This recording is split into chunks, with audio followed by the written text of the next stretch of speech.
Dans la République par intérim, le professeur Diankounda Traoré a présidé aujourd'hui la cérémonie solennelle d'installation du comité militaire de suivi de la réforme des forces de défense et de sécurité.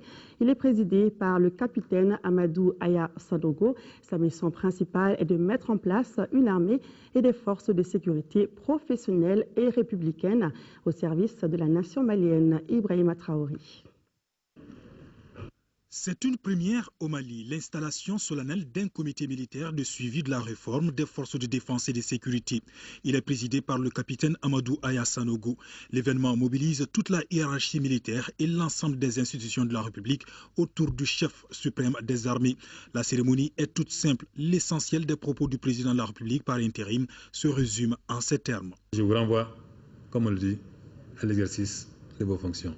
Que le Tout-Puissant vous inspire et bénisse notre pays. Le capitaine Amadou Aya Sanogo et ses collaborateurs sont ainsi investis de leur mission, celle de mettre à la disposition du peuple malien une armée de véritables professionnels, une armée républicaine et efficace, capable de faire face à toutes les situations, ce qui passe par l'appui, l'assistance, la formation et la rénovation des forces de défense et de sécurité.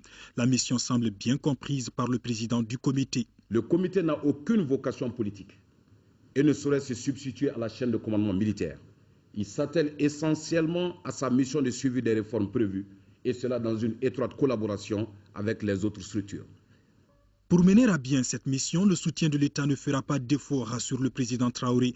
Il annonce d'ailleurs qu'un certain nombre de mesures seront prises, notamment en termes d'avancement susceptibles de conférer aux membres du comité toute l'autorité indispensable pour le bon fonctionnement de la structure, ce que rassure davantage le capitaine Sanogo.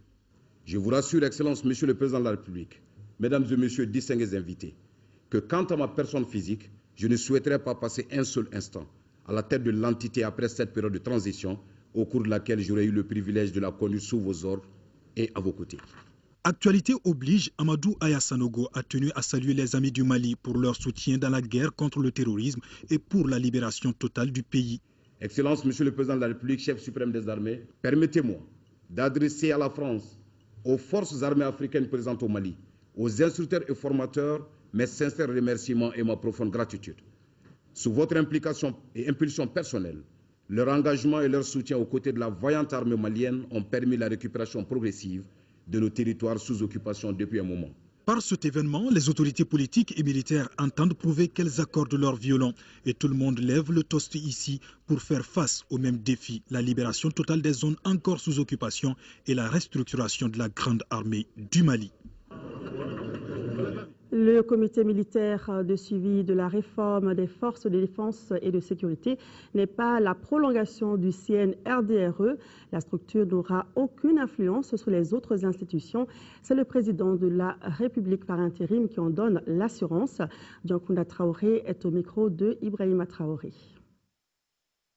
La mission de ce comité militaire de suivi de la réforme des forces de défense et de sécurité, c'est de faire en sorte que le plus rapidement possible, nous arrivions à mettre en place cette armée. Ils devront dégager les voies pour y arriver. Ils devront suivre la mise en œuvre du programme que nous aurions élaboré ensemble sur la base de leurs propositions et de leurs constatations. Et ensuite, ils devront évaluer cette mise en œuvre. Je pense qu'ils ont beaucoup de travail. Mais je suis sûr que compte tenu des qualités dont ils ont fait montre jusqu'à présent, de leur abnégation, de leur sens patriotique et de leur capacité de dépassement de soi, ils mèneront cette mission à bon port. Monsieur le Président, est-ce que ce comité aura la confiance de la communauté internationale? Parce que c'est un comité issu quand même du coup d'État du 22 mars. Non, ce comité n'est pas issu du coup d'État du 22 mars. Ce comité, vous l'apprendrez peut-être un peu plus tard, est constitué de militaires, est constitué également de civils. Donc ce sera une sorte de laboratoire qui va être là au chevet de l'armée malienne. Je l'ai dit dans mon intervention et le capitaine Sanogo l'a dit également, ce comité n'est pas un prolongement du CNRDRE. Ce n'est pas non plus une réactivation du CNRDRE. C'est une nouvelle structure. Bon, que le capitaine Sanogo se trouve être celui qui a été choisi pour, disons, faire fonctionner ce comité, bon, c'est compte tenu simplement, comme je l'ai dit, de ses qualités personnelles. Et puis, c'est un formateur.